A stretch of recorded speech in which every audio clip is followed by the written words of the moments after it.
Now, another glimpse into our history. Just a century ago, cold, snowy winters like the one we're having this year were a gold mine for the ice business, back when refrigeration meant harvesting ice from our lakes and ponds. Among them was the Fresh Pond Ice Company in Brookline that billed itself as the world's largest ice house before it burned down in 1935. Its history and story were lost until a local man began digging. Technical diver Joe King has found some incredible artifacts in the pond's muddy bottom. Jennifer Crompton heads out onto the ice because the best conditions for recovering them are by diving in the winter. Brr.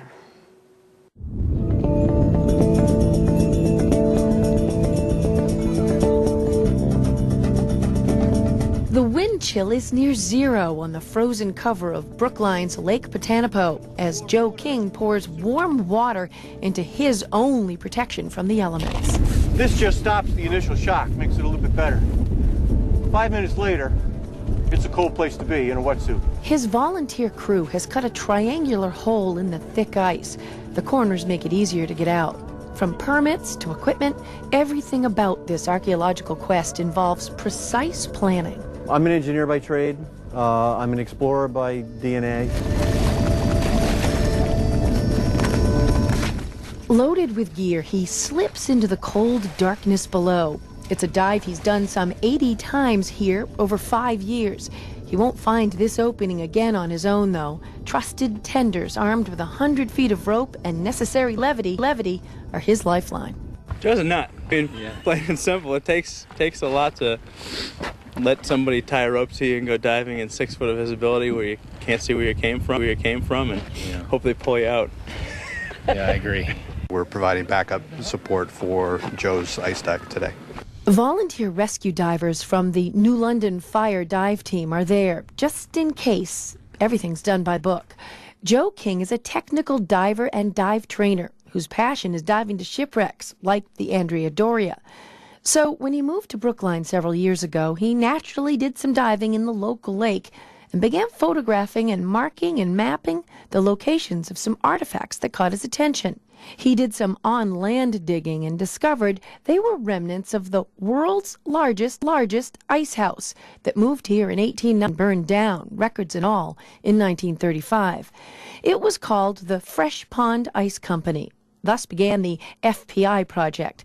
Because this is an historical archaeological site, its exact location can't be revealed, but it's done.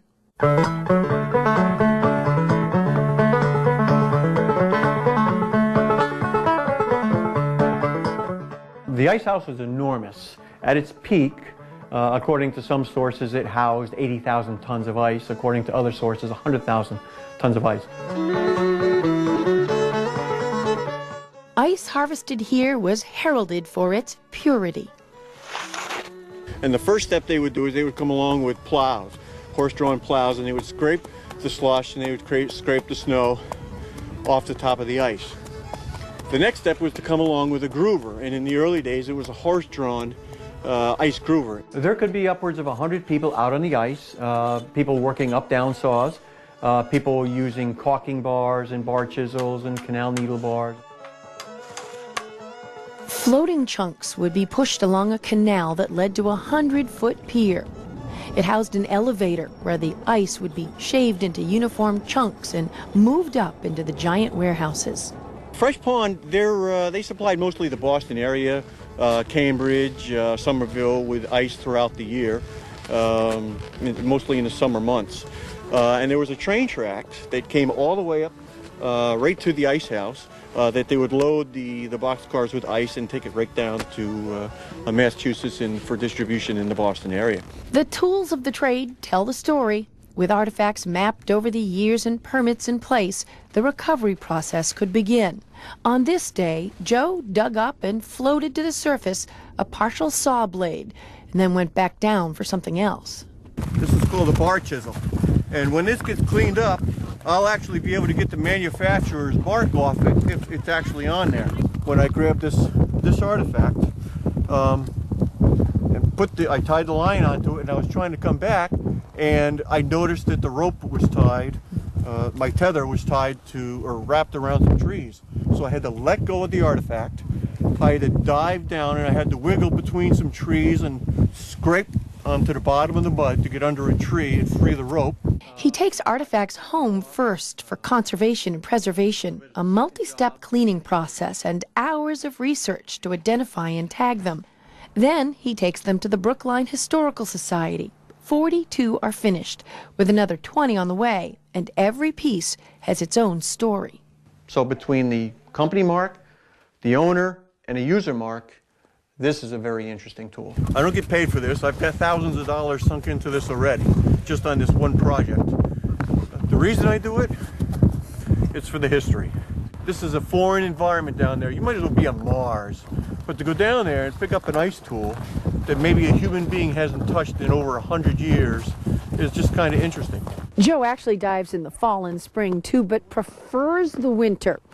One, he says he won't get run over by boats this way. 2, the water's much more clear in winter. And 3, the snakes and the snapping turtles are in hibernation.